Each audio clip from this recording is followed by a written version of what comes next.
Iš Dievo malonės. Karšta, ne, galėtumėt būti kažkur tai prie vandenų, ar ne, panyrę savo, šaltai kojas pamerkę, o jūs čia. Dievas pašaukė, jūs atėjot, paklusot. Šlovė Viešpačiui, aš džiaugiuosi dėl jūsų. Šita bendryja, jinai ne bažnyčia. Kartais esu girdėjęs. Tai čia jūsų tokia bažnyčia keista, mes ne bažnyčia, mes bendryja iš tikrųjų. Klubas, va. Susirinkę, matote, prie stalų, kavutė, arbatėlė, limonadas, va, štai kriaušių, bendraujam, šnekam, bendryja. Pilnas jos pavadinimas yra Tarptautinė pilnos Evangelijos veiklių žmonių bendryja.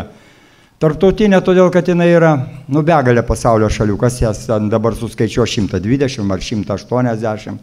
Vienuose pranyksta kuriam laikui, kitose atsiranda. Skyrių begalė, virš 8000 visam pasaulyje.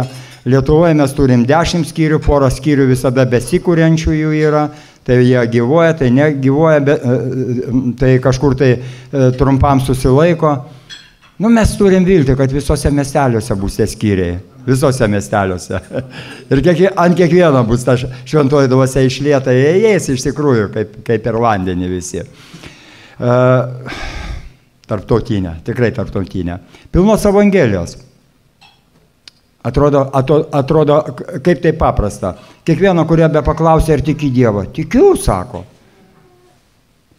Kitas sako, aš net žinau, kad yra. Ir galvojam, kad to ir pakanka. Kad aš tikiu ir žinau. Bet Dievas sako, iš tikrųjų sakau tau, atėjo dangaus karalystė.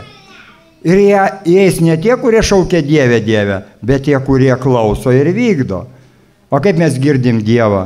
Įvairiai. Kitą kartą per brolį, kitą kartą per apreiškimą, net per sapną. Bet daugiausia Dievą mes girdim per jo žodį. Per jo žodį.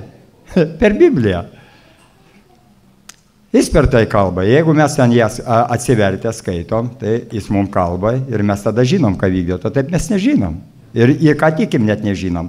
Tai tas ir yra. Pilna Evangelija, tai reiškia, kas toj Biblijoje parašyta, ką Dievo žodis sako pats Jėzus Kristus, nes jis yra žodis, veikia dabar, kas veikia prieš 2000 metų.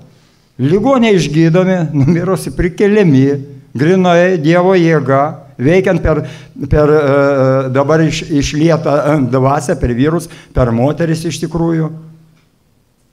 Ta pati jėga, kaip prieš 2000 metų, su kuria ėjo apaštalai per visą pasaulį, dabar jie eina, tik tai mums tai paliko tos įgaliojimus.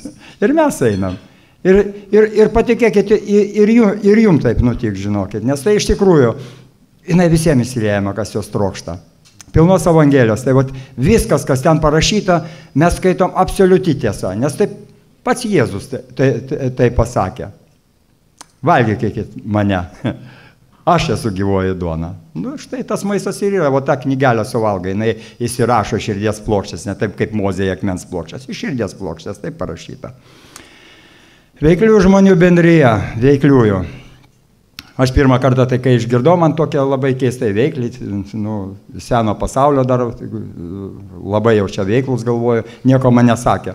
Bet paskiau čia, kai aš atsiradau, man išaiškino, kad veiklus žmogus tai tas, kuris sausi dirba duoną, ne Evangelija. Paprasčiausiai dirba kažkas traktoristų, kažkas santechnikų, kažkas gydytojų, kažkas pardavėjų, kažkas tai šiaip savo namų šeimininkė. Ir iš tikrųjų, mes ne vieno čia nėra pas mus, kad nors 1 centą kažkur tai gautų iš šito tarnavimo. Mes tiesiog uždirbam pinigus, tuos pačius pinigus aukojam, tiesiog nuo savo šeimų, nuo žmonų, nuo vaikų. Atrodo, kaip čia dabar gali būti, ką tu čia dabar iš šeimos pinigus paimi. Jeigu sėjai, tai ir pjauji, ar gali nupjauti nesėjęs. Sėjai dangaus karalystė, tai ir pjauji glėbėjais. Patikėkit, mane klausia, kaip gyveni. Viešpats mane gano, štai nieko ir netrūksa, patikėkit, taip ir yra veikliųjų. Bendrėje jau sakiau, kad iš tikrųjų mes čia turim gerų nuostabų bendravimą. Koks tikslas visos tos bendrijos? Įkūrėjas Demosas Šakarianas, armėnų kilmės. Pati pirma valstybė, kurie priėmė krikščionybę, visą valstybę. Ne Romos imperija, kaip daugelis mano, bet Armėnija. Ir jie net neįsivaizduoja, kaip galima gyventi be Dievo. Karves auginti, vaikus auginti, kažkokį tai verslą turėti. Iš vis kaip gyventi be Dievo. Jie kiekvieną žingsnį gyvena su Dievu. O čia pokario laiku vaikščiojo Demosas po bažnyčias Amerikoje, didžiulė mieste, ir žiūri, kaip čia yra. 10 moterų, 1 vyras. Bet dar čia pavaikščiokit, lygiai tas pats. Ir visur, kur be nuvažiuosi, ar Lenkija, ar Rusija, lygiai tas pats. 10 moterų, 1 vyras. Klausia dabar, čia pokario metas, sako, kaip čia dabar yra, gal čia tos vyrus visus per karą išmušė, kad jų nėra. Ne, čia sako, tų vyrų niekada daugiau nebuvo, dabar čia statybos vyksta, čia pusė Amerikos suvažiavę, čia tų vyrų begalė. Tai ko jie neina, sako, kaip čia gali ką pastatyti, statybos vyksta, o bažnyčios tuščios, ką čia pastatys be Dievo. Tai sako, jie išdidus, liūtai karaliai. Aš irgi buvau pats didžiausias briedis miške, pats galvoja, o toksai didžiulis. Tai kiekvienas vyras galvoja, nesvarbu, ką jo galvoja. Aš viską galiu, aš viską sprendžiu, aš viską kontroliuoju. Ir va taip atėjo prieškimas jam iš Dievo, kad reikia kurti tokią bendriją, kad iš tikrųjų vyrai grįžtų pas Dievą. Jį atrastų. Gerai, bažnyčioje tų pačių vyrų klausti, kurie yra. A kur tavo žmona? O, sako, sėdi. A kur tavo vaikai? Vos sėdi. A kai moterų paklausi, kur tavo vyras, kur tavo vaikai, patraukia pečiais. Iš tikrųjų taip ir yra. Jeigu jau įtiki vyras, tai žinokit, beveik retas atvejs, kad visa šeima kartu neina. Todėl taip ir yra. Vyras 1, moterų 10. Jeigu jau tas vyras yra, tai patikėkit ir visa šeima atsiranda taip. Na va. Ir kad užpildytų bažnyčias iš tikrųjų vyrai, kad jie pasitikėtų Dievu ir žinotų paprasčiausiai jam atidavę savo gyvenimus, kad viskas spręstųsi jo valiai. Ir tai nėra lengva, žinokit, nes vyrai iš tikrųjų išdidi tauta tokia. Jam ką nors pasakyti, kad jis čia ne pats sprendžia, yra neįmanoma. Nu va. Tai vot, kad vyrus gražinti. Paskiau taip, čia parašyta faktiškai, kad šita bendryje yra vyram, subalansuota vyram, bet iš tikrųjų tinka į moterim. Pažiūrėkit, čia irgi lygiai taip pat, moterų dauguma, ne vyro. Nors tarnavimas yra vyro. Bet štai į bendrijos susirinkimus, kada būna kartą savaitėje, bet kuriam skyriui, ateina ir moteris. Į banketus ateina ir moteris, nes tai mūsų užnugaris iš tikrųjų. Kaip mes ką galim pavilgti be moterų? Kaip namuose, taip ir čia.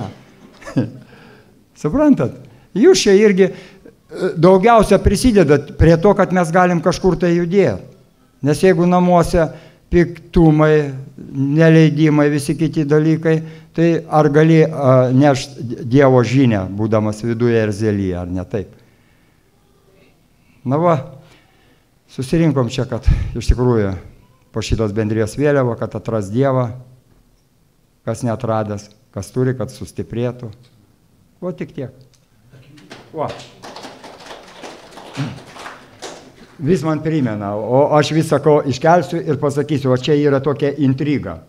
Žinote, galėčiau papasakoti, bet aš palieku jum tokią intrigą. Pradėjau šią skaityti, kai pasiradau šitoje bendrijoje, vakare atsisėdau, žiūri auštą, aš apsiverkęs, žinokite.